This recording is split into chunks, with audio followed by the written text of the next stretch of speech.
Dapat izin Iran untuk lewati Selat Hormuz. Malaysia tetap berikan subsidi BBM warganya. Ini adalah bukti bahwa negara kita itu nggak sehebat yang digaungkan oleh para buzzer itu, guys. Ini ada informasi bahwa tanker minyak milik Malaysia itu berhasil melewati Selat Hormuz berkat negosiasi para pemimpinnya dengan pemimpin Iran, Turki, dan negara Teluk lainnya, guys. When Malaysian vessels are allowed to pass through the Strait of Hormuz, some people think, is Malaysia really that special? The answer is Breaking news coming out of the Strait of Hormuz. Iran is now letting only selected countries pass through the Strait of Hormuz. These countries include China, India, Pakistan, Turkey, Malaysia, Iraq, Bangladesh, and Sri Lanka.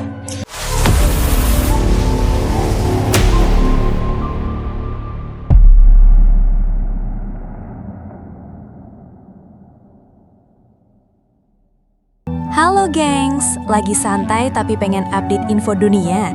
Nah, kali ini ada kabar yang cukup bikin dahi berkerut, sekaligus bikin geleng-geleng kepala.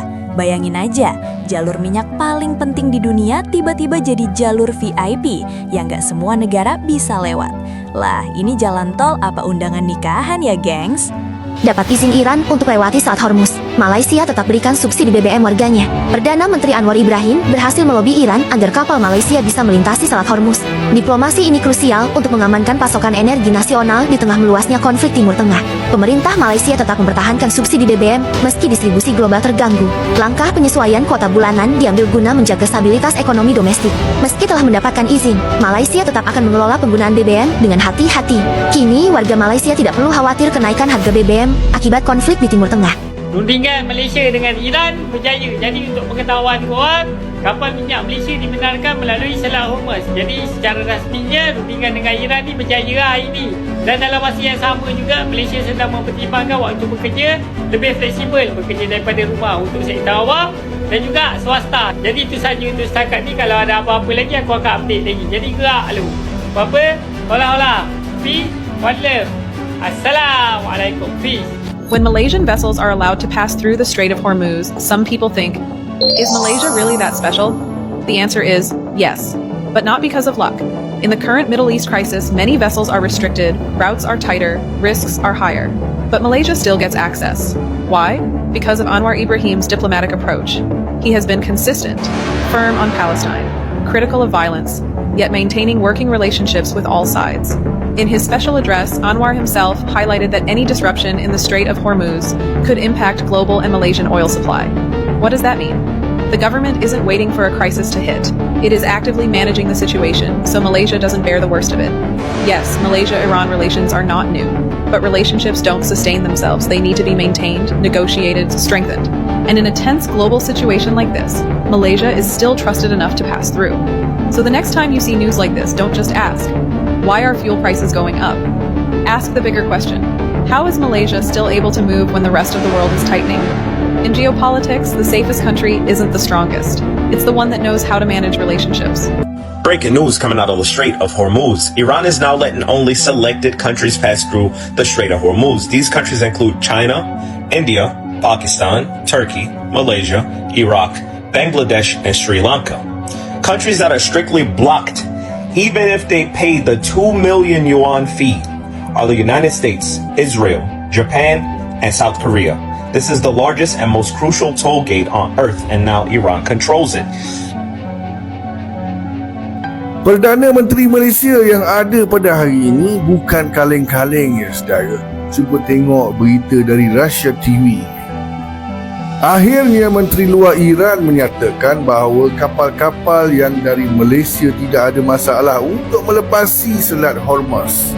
Dulu saudara, kita ada duta khas Timur Tengah bertaraf menteri pun tak mampu buat apa yang PMX buat hari ini. Kita tabik spring dengan PMX kita. Syabas! Perdana Menteri Datuk Seri Anwar Ibrahim merakamkan ucapan terima kasih kepada Presiden Iran Masoud Pezeshkian kerana memberikan laluan untuk kapal tangki minyak Malaysia melintasi Selat Hormuz. Saya ambil kesempatan juga ucapkan terima kasih kepada Presiden Iran kerana awal memberi laluan dan sekarang kita dalam proses untuk melepaskan kapal minyak Malaysia dan pekerja yang terlibat supaya dapat meneruskan perjalanan mereka pulang. Ini adalah bukti bahwa negara kita itu nggak sehebat yang digaungkan oleh para buzzer itu, guys. Ini ada informasi bahwa tanker minyak milik Malaysia itu berhasil melewati Selat Hormuz berkat negosiasi para pemimpinnya dengan pemimpin Iran, Turki, dan negara teluk lainnya, guys. Sementara punya Indonesia itu tidak boleh lewat, masih tertahan di sana ya, sehingga Pak Presiden menugaskan si Bahlil untuk mencari minyak di negara-negara lain, guys. Ini adalah bukti bahwa kita kalah ke Malaysia ya soal negosiasi internasional. Malaysia berhasil tembus Selat Hormuz setelah melobi langsung ke Iran. Iran memberi akses kepada kapal tanker Malaysia untuk melintasi Selat Hormuz. Keputusan ini merupakan hasil diplomasi langsung antara pemerintah Malaysia dan juga pemerintah Iran di tengah ketegangan jalur minyak dunia. Selain Malaysia, beberapa negara lain dilaporkan mendapatkan akses yang serupa. Sementara itu, Indonesia sedang mencari alternatif untuk pasokan energi untuk mengantisipasi situasi global saat ini. Di tengah krisis energi, diplomasi jadi kunci. Udah, gitu aja. Ada komen nggak?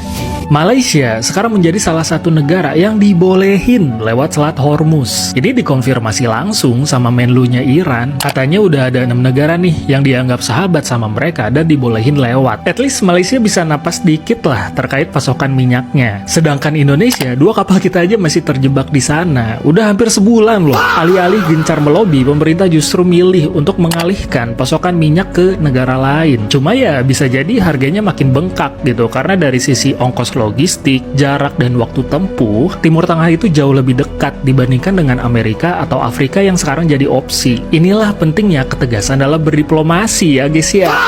Bukan malah mencoba netral, ngikut sana-sini, tapi ujung-ujungnya bingung gitu, ngambang, abu-abu. Padahal udah jelas ya, apa yang dilakukan Amerika ke Venezuela, ke Iran, itu ya melanggar hukum internasional gitu.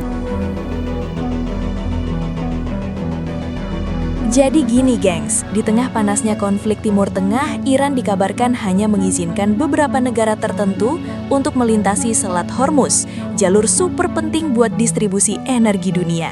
Nah, yang menarik, Malaysia termasuk negara yang dapat lampu hijau. Katanya sih ini hasil dari pendekatan diplomasi yang cukup rapi. Ibaratnya kalau negara lain masih ngetok pintu, Malaysia sudah diajak masuk dan disuguhi teh hangat. Sementara itu, Indonesia sendiri disebut masih dalam tahap komunikasi dan mencari alternatif pasokan energi. Yang bikin menarik, langkah Malaysia ini dikaitkan dengan strategi mereka yang cenderung netral dalam geopolitik. Mereka nggak terlalu condong ke blok tertentu, jadi bisa tetap akrab dengan berbagai pihak. Istilahnya main aman tapi tetap dapat hasil, kayak teman yang nggak pernah ikut drama tapi selalu dapat jatah makanan pas kumpul. Dampaknya apa? Malaysia bisa menjaga stabilitas pasokan energi dan harga BBM di dalam negeri. Sementara negara lain mungkin mulai pusing 7 keliling, mereka masih bisa tarik napas lebih santai. Tapi gengs, penting juga buat dipahami, ini bukan soal siapa lebih hebat. Dunia internasional itu kompleks, bukan cuma soal kekuatan, tapi juga soal relasi, komunikasi, dan timing. Kadang yang menang bukan yang paling kuat, tapi yang paling pintar ngobrol. Nah lo, jadi ingat yang jago negosiasi harga di pasar ya. Baik tuan-tuan, syukur Alhamdulillah. Berita yang baru kita terima semalam kapal minyak kita berjaya untuk melalui Selat Hormuz tanpa sebarang masalah dan gangguan. Dan atas perbincangan diplomatik antara negara kita dengan Iran, Iran mengesahkan bahawa kapal-kapal minyak daripada negara kita akan diberikan laluan yang mudah untuk melepasi Selat Hormuz tanpa sebarang isu. Ya, ini satu berita yang agak baiklah tuan-tuan yang saya nanti-nantikan. Satu perkara bijak yang kita buatlah, yang saya kena puji ni, ya. Yang saya kena puji. Walaupun saya ni seperti sedia maklum, saya memihak kepada pembangkang, faham? Ada banyak polisi-polisi current government yang saya tak bersetuju tau. Tapi saya ni tak adalah terlalu ekstrim sampai nak disagree kepada semua perkara, faham? Kita ni manusia rakyat ada otak. Benda yang baik kita terima, yang buruk kita tolak, faham? Tapi tuan-tuan dengar ni, tindakan kerajaan kita, current government untuk tidak memihak kepada mana-mana blok, sama ada US, Israel dan Iran, tak memihak. ideologi pemikiran tu lain lah. Ya, itu tak boleh nak elak. Faham? Saya sendiri tuan-tuan, saya memang memihak kepada Iran. Saya nak Iran jatuhkan US Israel ni. Itu adalah ideologi individu. Faham? Tak boleh samakan ideologi individu dengan ideologi negara. Dia tak sama. Persepsi individu dan persepsi sebuah negara dia lain tuan-tuan. Sebab ideologi negara ni tak sama tuan-tuan. Sebab dia banyak benda nak kena jaga tau. Especially menjaga kepentingan rakan strategik.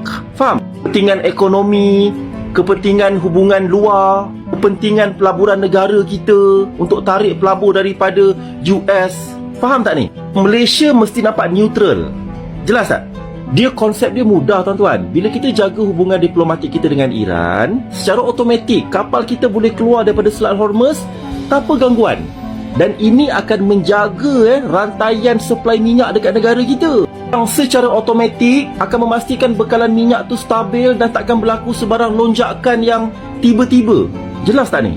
Itu negara kita kenalah jaga hubungan diplomatik dengan Iran ni. Wajib tuan-tuan. Kita ada kepentingan yang besar tau.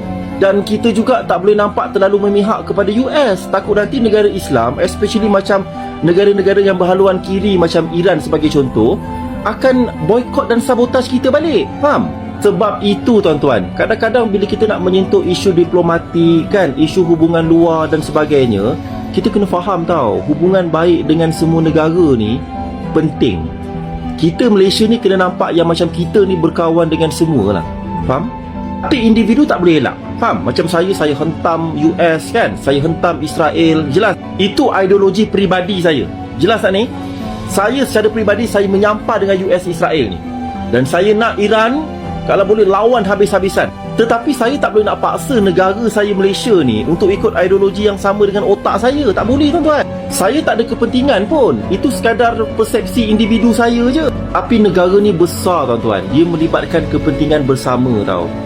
Benefit ekonomi kita untuk jangka masa panjang. Faham tak ni? Sebab itu tuan-tuan, saya amat-amat menyokong tindakan kerajaan semasa untuk tidak mengeluarkan sebarang statement untuk menampakkan seolah-olah negara kita ni memihak kepada satu pihak. Faham?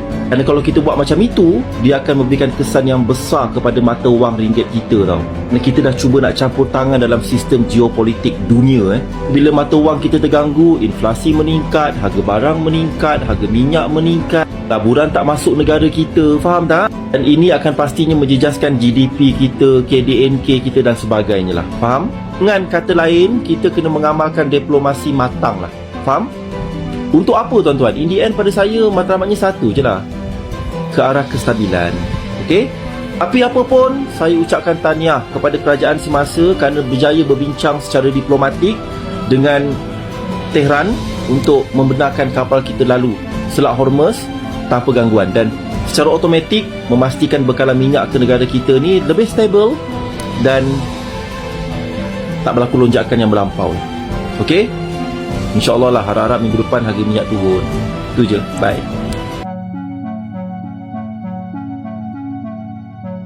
Jadi kesimpulannya gengs, kejadian ini jadi pengingat bahwa diplomasi itu punya peran besar, apalagi dalam urusan strategis seperti energi. Dan buat kita sebagai penonton, yang penting tetap bijak melihat informasi. Jangan langsung panas, nanti yang panas malah kuota internet sendiri. Sampai di sini dulu, semoga bisa nambah wawasan sekaligus hiburan. Sampai jumpa di pembahasan seru berikutnya gengs.